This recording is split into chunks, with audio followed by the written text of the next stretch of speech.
And we're rolling. Well, ladies and gentlemen, it's been a long day trying to work all this out. I'm hoping this is the thing that's fixed the thing that's got me to where I need to be. But the reality is, I've been at this for many hours. I'm very tired. And I'm hoping this is right. Yeah, but I'll leave it on this note.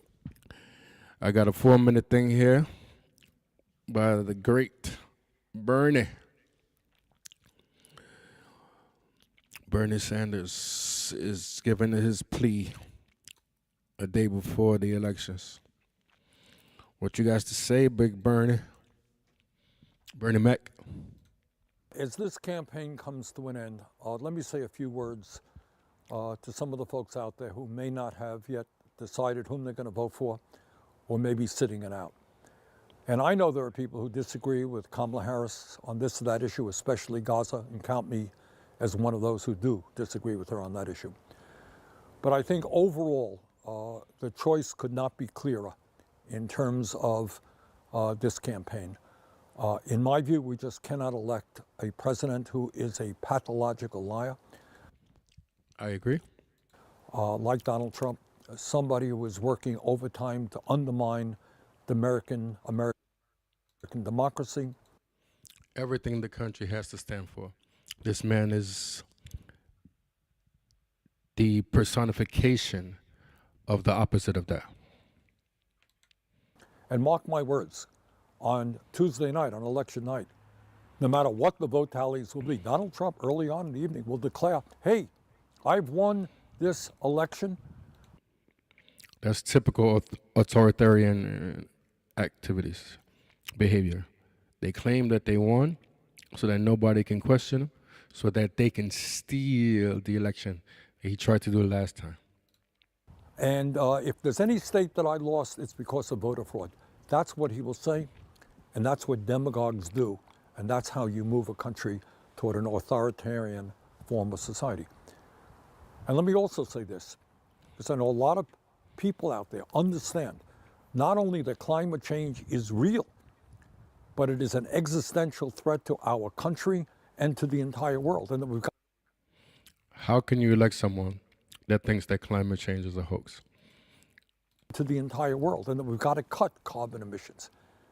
And we've got to bring the whole world together to transform our energy system if we're going to create a planet that's healthy and habitable for our kids and future generations. Please understand, Donald Trump thinks that climate change is a hoax originating in China, which means that if he's elected, the United States will surrender. He's not going to do anything. If he's elected, he's going to work directly against any kind of climate change acts. He thinks it's a hoax. Most of his followers thinks it's a hoax. Why would he change anything? Surrender the fight against climate change. China, the United States will surrender the fight against climate change. That if he's elected, the United States will surrender the fight against climate change. China, Europe will follow, and that whole effort is now gone. It's over. We've lost the struggle against climate change. That's what happens if Trump is elected. And then if you believe, as I do, that women have a constitutional right to control their own bodies.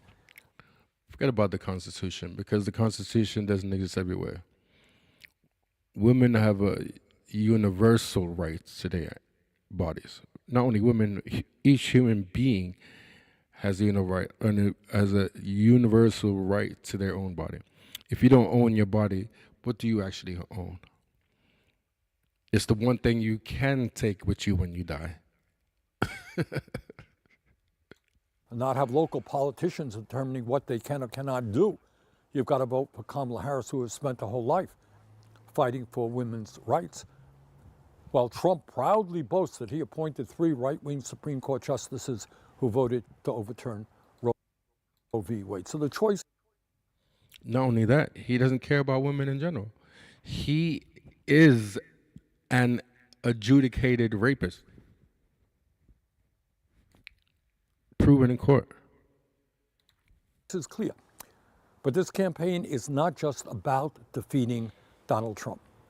It's about electing somebody who has some ideas that are going to improve life for working people. For example, Thank you. Kamala Harris understands that we have millions and millions of people in this country working for 10, 11, 12 bucks an hour. Can't make it Can't on make those it. wages. She wants to working for 10, 11, 12 bucks an hour. Can't make it on those wages. She wants to raise the minimum wage to a living wage of at least $15 an hour. Kamala understands that if workers are going to earn decent wages, decent benefits, they need a union. She's pro-union. She supports the PRO Act, making it easier for workers to join unions. Exactly. Trump, of course, opposes that. Kamala Harris understands that it is absurd, embarrassing, that we have the highest rate of childhood poverty of almost any major country on earth, and that working parents today are really struggling to bring up their kids. She wants to expand the child tax credit, make it permanent, which will go a long way to lowering childhood poverty in America. I live in Sweden, and here, every month, every child, regardless of economic situation, gets I think it's $150 or the equivalent of about $170 per month, just because they're a child. I think from birth until 18, or maybe it's 21. Every child. And of course, most parents, if they can afford it, they save that for the child to have when they get older. If they can't afford it, it helps to maintain the child itself. Helps for the household. Somewhere around, let's say around $200 every month. So 200 times 12, that's 2,400. No questions asked every year per child. Kamala understands that we have a housing crisis in Burlington, Vermont, Los Angeles, California, every place in between. And then, among other things, we have to build millions of units of affordable housing so that we could lower the cost of housing in America. And Kamala understands that there is something a bit crazy, a bit cruel, that if somebody gets cancer treatment, struggling for their lives, their family should not be hounded for years by bill collectors. And that's why she wants to get rid of all medical debt in this country. I would have to say, though, as I said before, I do live in Sweden, but I don't think the healthcare system here is that great.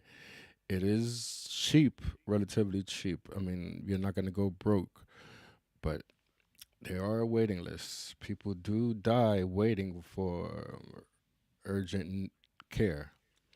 And I guess if you have money, you could buy your way into that somehow, but it's not the end all be all, like some people like to push. So I think the choice is clear. And while some of us may have differences of opinion and disagree with Kamala Harris on this or that issue, I hope very much we will not sit out this election. We cannot sit it out.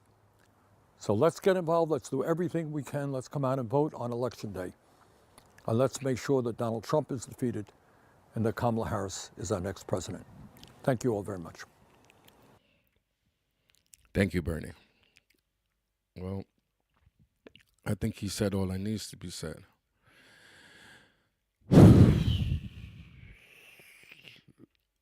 I'm really shocked that it's this close, but we'll see how it goes.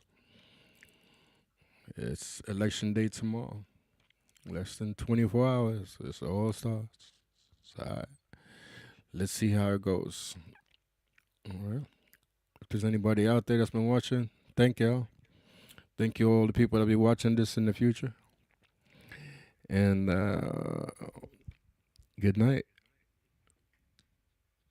November 4th, 2004.